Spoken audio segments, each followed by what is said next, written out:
Quick, I just thought I'd mention, stay till the end of the video, because it might seem like I'm done, but I'm not till the very end, because I had to re-upload the video with a little edit, because I forgot to include something in my original video. So, there's that. Yeah, so my truck's broke down, so I figured I'll just make a video. So, how to size a Q-body TXV. So, a Q-body TXV is, it's a Sporlan Q-body TXV, and it's basically a TXV that you can put different sizes in. So this is right here. This is it's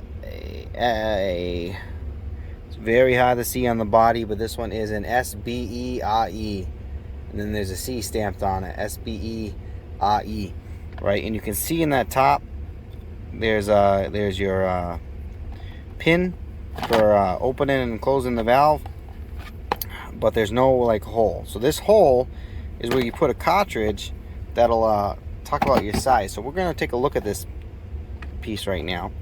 So so first off, we're just going to kind of look at, okay, what makes up this puppy. All right, so it's pretty much everything like a normal TXV. So we're going to open it up really quick. Okay, so it has the manual stem, just like every well, not every other TXV, but any other serviceable TXV. So in here we got a spring. Okay, we got this. There's a manual stem in there, but there we go. Let's screw in that. Right here.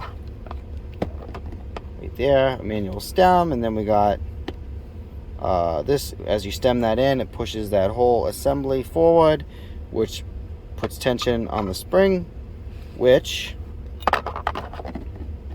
puts this pin into the hole, right? And blocks the flow of refrigerant, right?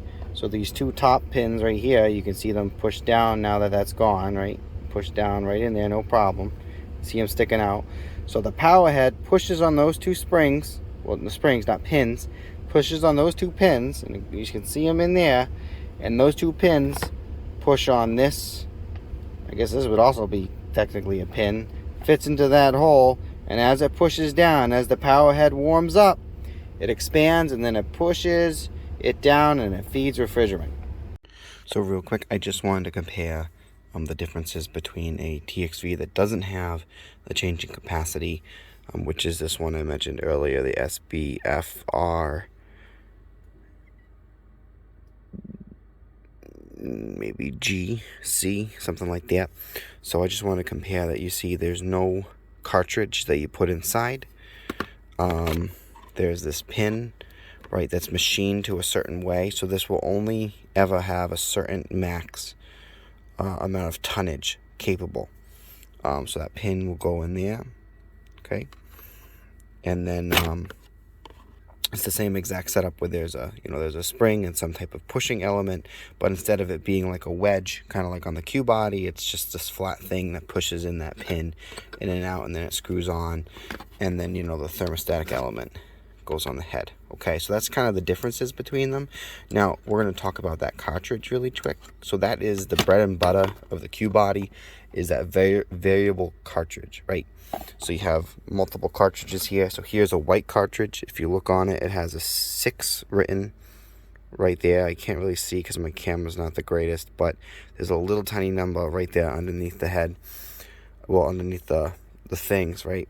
And you can see, hopefully if I can get it and can compare these two, right, you can see, if I hold on, I gotta just put it down for 1 second, get this up. If you can compare the bottoms, you see the right side is this open bottom, and then the left side is like a pinhole.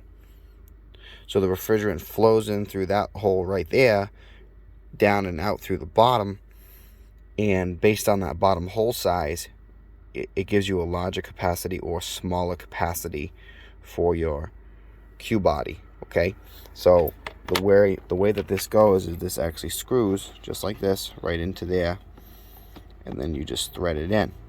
Okay, you take an Allen key, and then you snug up that hex nut, and then after that you choose your thermostatic element that you need to, and then you screw it onto the top. Okay, that's it, and then you're ready to go. Okay, so like if you look over here, you select body type.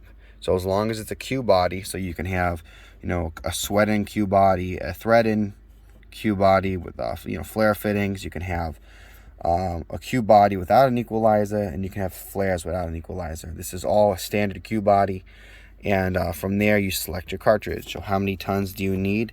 So, you know, you got 507, 404A, or whatever, and you pick your tonnage. Okay, and then you can see it corresponds to a size, which is, you know, like white is 6, right? Which we had right there. You see that the tip is painted white and there's 6 written on it. Or in this case, this one is a yellow, which is a 1. So you see that it has a yellow tip, and then there's a 1, a tiny little 1. I don't know if I can zoom in on it maybe, but there's a tiny little 1 right above that O-ring. It's just hard to see. But so you pick your cartridge, you screw it in, and then from there, recommended thermostatic elements, low temperature, let's say, you know, reach in freezer, 507, and you just pick, you know, one of these guys. Now, the P means pressure eliminating, so unless you have an application that you need pressure eliminating, you might just want the regular RZ. The pressure eliminating, what happens is when your evap gets to a certain temperature, it closes your valve, causing it to not feed refrigerant during times where the compressor is off. So that might be really good for, like, you know, you would have to check with your manufacturer on what application you would want to use that for. It's to basically prevent liquid refrigerant from slugging the compressors. So yeah, now we're going to go into an example on how to size one of these puppies. Real quick, I just wanted to mention sizing your body. Oftentimes, just, you know, you got to take your line size, you know, 3/8 to 1/2 inch solder. You know, the Q body element of your choice. You know, 1/4 inch port bottom cap. You know, internally equalized. You know, externally equalizer. Okay, so I just wanted to mention that. That's you know, part of the process is, you know, what do you want? What are your line sizes? What are your flare sizes? Okay, it is part of the body selection. By the way, this is a kit that you can physically buy from Sporlan. There's the part number. We're going to go into that a little bit more later. Quick for this example, we'll use an RL, Husman RL, so reach in low temperature freezer. Right, so what you're going to do is you're going to go through here and you're going to try to look for your refrigeration data. Okay, we'll see what we can find. Usually it's something down here. Now let's see, electric services, waste outlets, refrigeration outlet. We're going to keep going. Refrigeration data. You see that right in the corner? So we're going to go down there. Defrost data.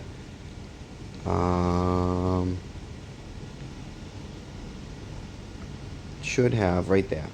Okay. See right here, BTUs per hour / door. Okay. And you can see it's 1, 2, 3, and 4, 5 in door. Right. And so sometimes it'll have it in feet. In this case, it has it in door. Right. So FFIS. What is that? So FF is frozen food, and IC is ice cream, right? So frozen food, ice cream.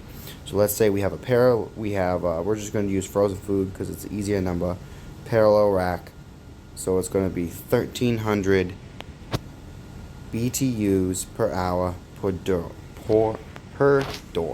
Okay.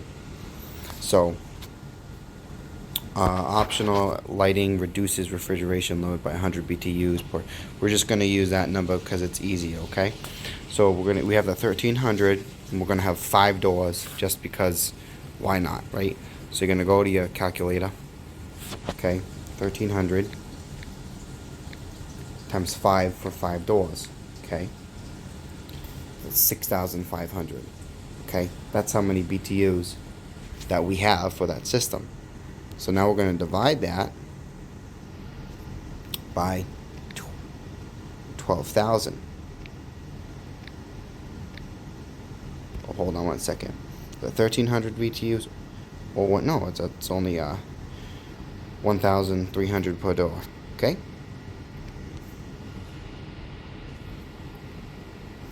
Yeah, per door. Okay. So we're going to divide that by 12,000. Okay. we're going to get 0.54 tons. So that's half a ton. Okay?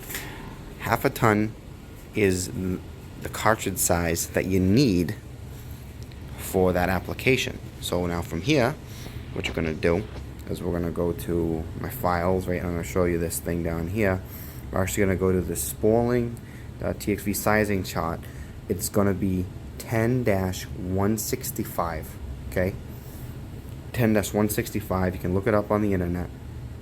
Okay, just type in, exactly that Sporlan TXV sizing chart 10-165, and it'll come right up. This one's better because, so the sizing chart that I showed you earlier only has a conventional port, where this one also has a balance port as well. So you can see that this Q body up there is a conventional port, and this BQ body down there is the balance port, right? So what cartridge do we need? Well, let's choose our body first. So I'm going to choose this SQE body, because with the equalization line, sweat in, this is what my company generally likes to use. We don't like the flare fittings because they leak. So we're going to use this one. Also, we really like the TXV strainer on that as well. So we're going to choose that SQE body, and then we'll have to get the line sizes, which is probably 3/8 to a 1/2 inch, generally speaking. Now we're going to go down to the cartridge. So remember, we're at a 1/2 ton, and most of the stores we deal with is 507.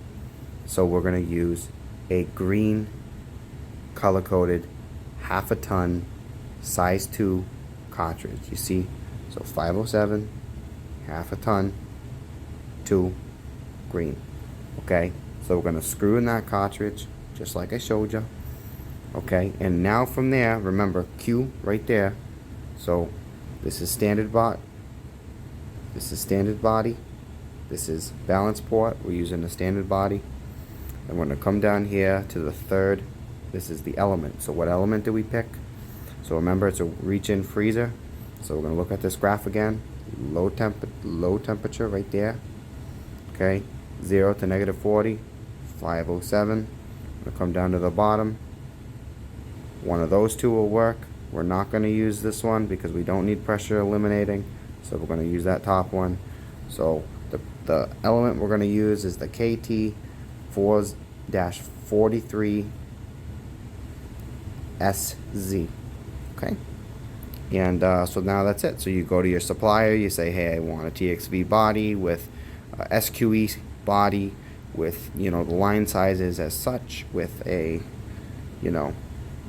number 2 cartridge green, and then you give them your thermostatic element as well, your power head, and we need to go to our TXV bulletin 10-10 sizing chart to verify that we picked our cartridge correctly given our conditions. I'm just trying to add something in here, so just because I forgot it in my original video. So this is a selection example. So this is bulletin 10-10, a Sporlan bulletin on TXV selection. Okay, so you can go to the Google, type in 10-10 TXV selection bulletin and all that good stuff, and you'll get it up. So you can see over here, we need to be concerned with a little bit more than just the BTUs, but the BTUs are important. So you can see you got, evaporator temperature, condenser temperature, liquid refrigerant temperature, and system design capacity. So if you remember just a little bit ago, we found that our capacity was 1/2 ton, right? That's what we were looking for those cases, right? Now, available pressure drop across the TXV. Okay, this is important here, okay? Okay, so the available pressure drop, as I mentioned, is important across the TXV, right? So what do we know? Well, we know that at our current case, we're dealing with a frozen case, right? So we have a -20 evap, right? So I'll just type in evap, okay? -20, okay?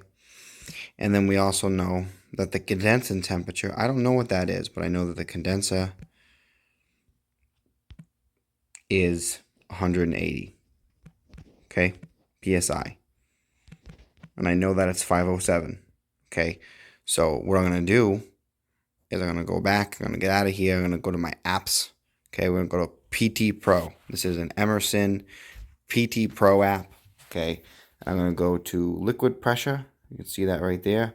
Click on that, and I'm going to type in 180. Okay, well, I forgot to change the refrigerant at the top. We're going to change the refrigerant to 507. Liquid pressure, 180. Done. That gives us a saturated temp of 80 degrees, okay? I'm going to go back into here. I'm going to type in parentheses 80. Okay? So that's the temperature that it's at, okay? Now we're going to go back over here to the bulletin 10-10. Okay? So we have the condensing temperature. Now the refrigerant liquid temperature, okay? We're going to liquid temp, okay? Now, if your rack has a subcooler, okay, this is going to change from your condensing temperature. But because this rack doesn't have a subcooler, it does, but it doesn't work great. So what you can do is you can take your temperature probe and you can take a temperature right before your TXV in the case to get your liquid line temperature right before the TXV. We're just going to say, for the sake of discussion, it's 75 degrees. Okay, that's just what we're going to say. Just because it's going to lose some temperature on the way to the case. It's going to have some temperature loss. So we're just going to say 75. Okay? So we're going to come down here. So available pressure drop across the TXV. Okay, so this is the thing that we got to calculate right now. Okay? Available pressure across the TXV. Okay? So this is the hardest thing you're going to calculate. So first off, we have 180. Okay? And then we have minus 20, because that's our suction pressure. Okay, so we have 160 psi remaining.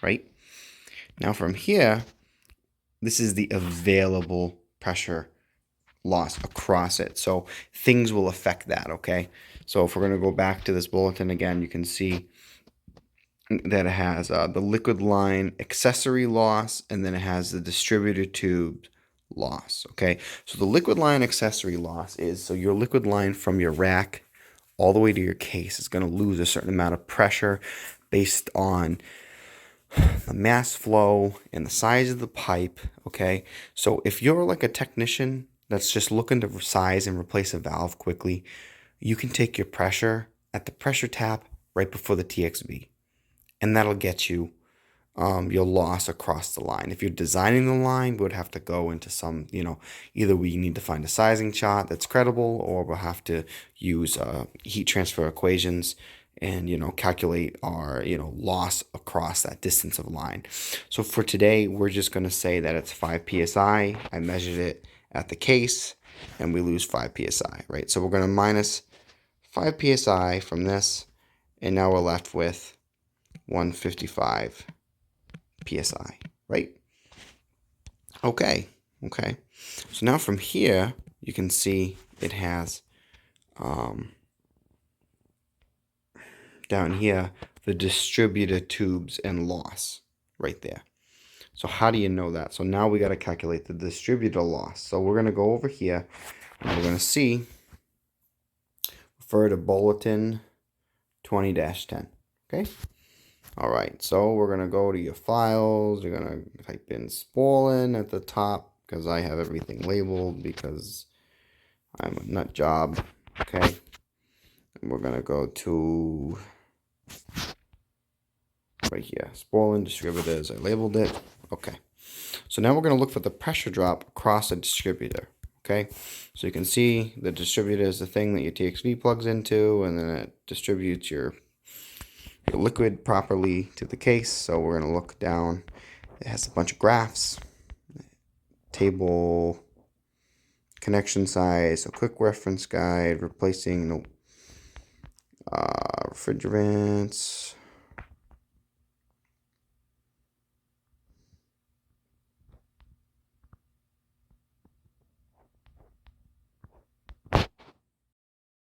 Okay, so you're going to go to page 11.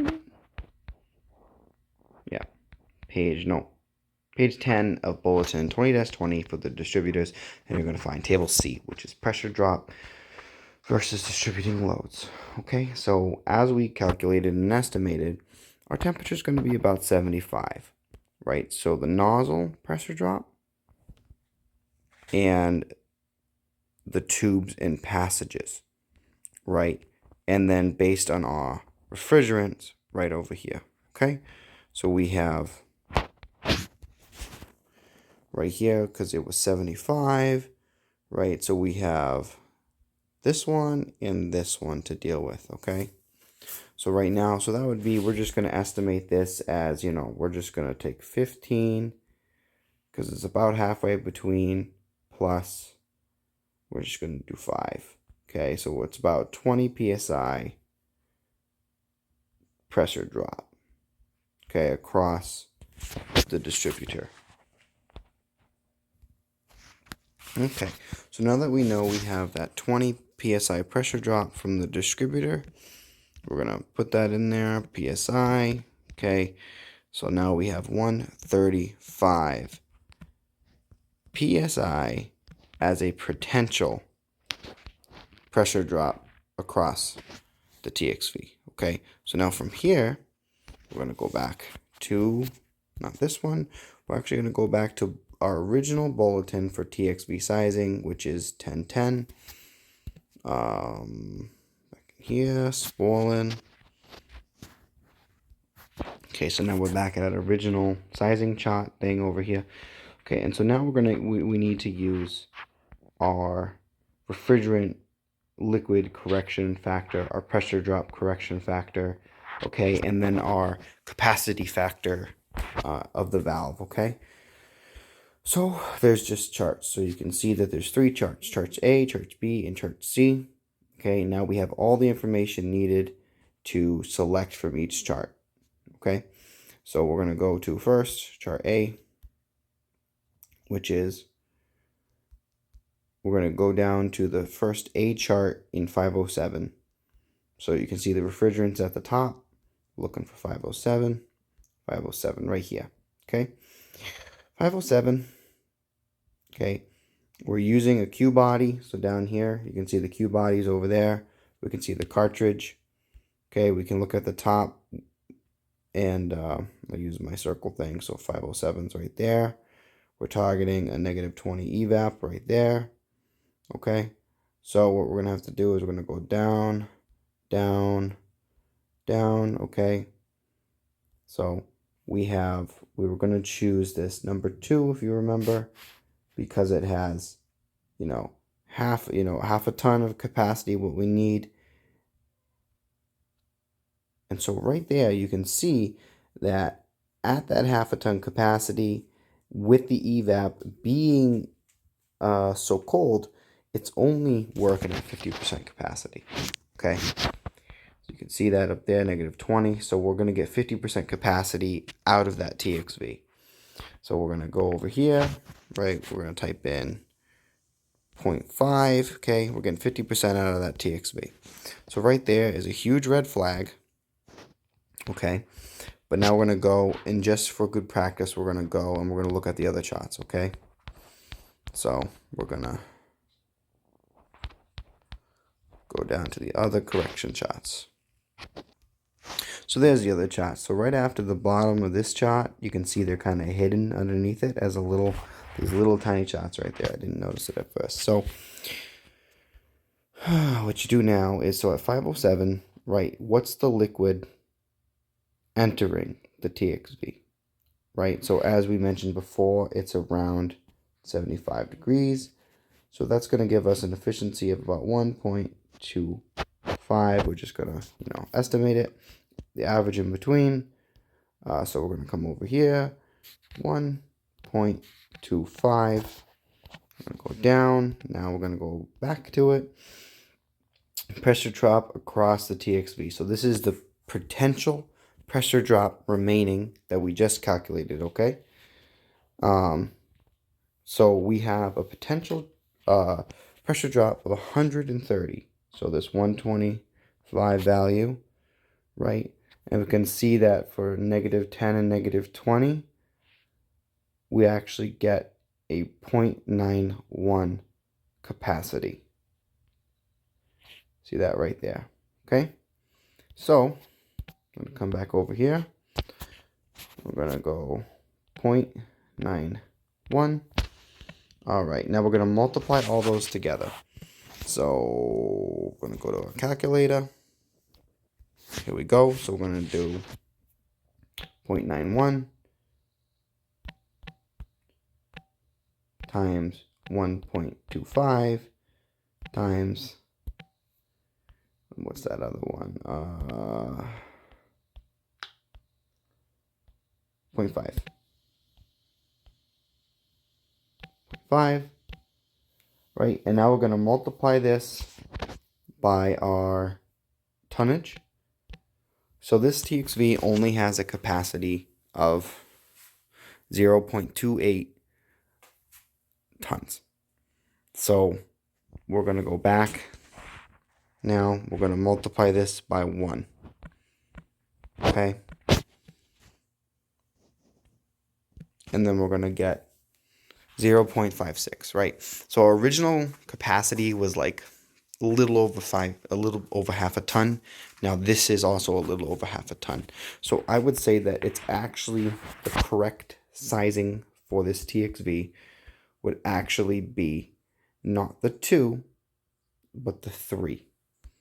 Okay, so I would say that it would actually be better to pick this cartridge number 3 for this TXV now. So, yep, that's it. So that's how you size the TXV. So we decided to go with cartridge number 3 instead of 2 because after we addressed the sizing chart, we realized that the size number 2 was inadequate.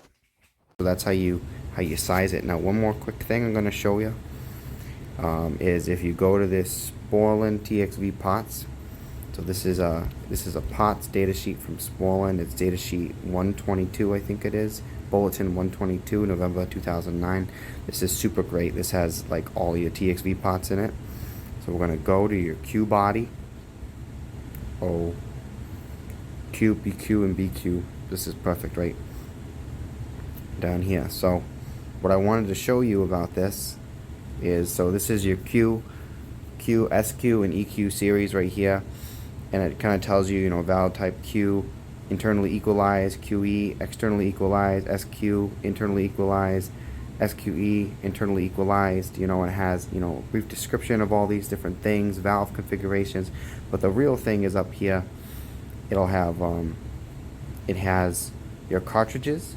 So this is your standard cartridges over here. And this is your balance port cartridges. And then it has the part numbers. You see item number right here, part number, and then the size of your cartridge, right? So your balance ports will have where I showed you those numbers written, the 0, 1, 2, 3 on the cartridge early in the video. It'll have letters for the balance port instead. And then you can order kits. So that kit that I showed you early in the video right there, it was this kit for standard sizes, but you can also buy this kit for the balance port. So yeah, that's it. That's how you size them. That's how you get your part numbers. And yeah, so when you expense it out, you can use these numbers. So yeah, that's it. That's how you size your TXV. So as I said, it will be, the body that we selected with the cartridge size and the thermostatic element. That's it. That's how you do it.